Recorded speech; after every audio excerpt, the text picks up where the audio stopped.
সোণাপুৰৰ পৰা মই জুবিন গাৰ্গে কৈছো ছিংগাপুৰত কোন সেইকেইটা তাত নাই নহয় মই এতিয়া খাৰগুলি কাহিলীৰ পৰা কতোৱে নাই মই এতিয়া সোণাপুৰ মাথো সোণাপুৰে মোৰ শেষ ঘৰ শেষ মঞ্চ এতিয়াৰ পৰা গান নাগাওঁ আৰু মই মাথো শুনিম স্পেচিয়েলি মই নাইট ছুপাৰ কেইখনক কৈছো উজনিলৈ অহা যোৱা কৰোঁতে সোণাপুৰৰ এই ঠাইখিনিতে মায়াবিনীটো ডাঙৰকৈ বজাবি ৰৈ থাকিম উজাগৰে ৰাতিৰ বুকুত মই আগতেও কৈছিলো আৰু এতিয়াও কৈছো মোৰ কোনো জাতি নাই মোৰ কোনো ধৰ্ম নাই সৰু সজা দেখুৱাই দিলো কোন হনে তাত ব্ৰাহ্মণ কলিতা আলী ৰহমান ডেকা বড়ো ৰাভা পূজাৰী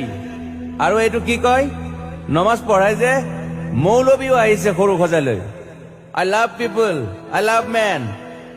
সেইবাবে মুখ্যমন্ত্ৰী হিমন্ত দাকো কৈছো মই বিৰোধী দলকো কৈছো লুৰি নকিল সকলোকে কৈছো পলিটিক্স নকৰিবা বন্ধু মই সৰু সজাইৰ মানুহৰ অসমখন বিচাৰিছিলো চাই থাকিম সোণাপুৰৰ পৰা খেলি মেলি হলে কষ্ট পাম উভতিও আহিব নোৱাৰিম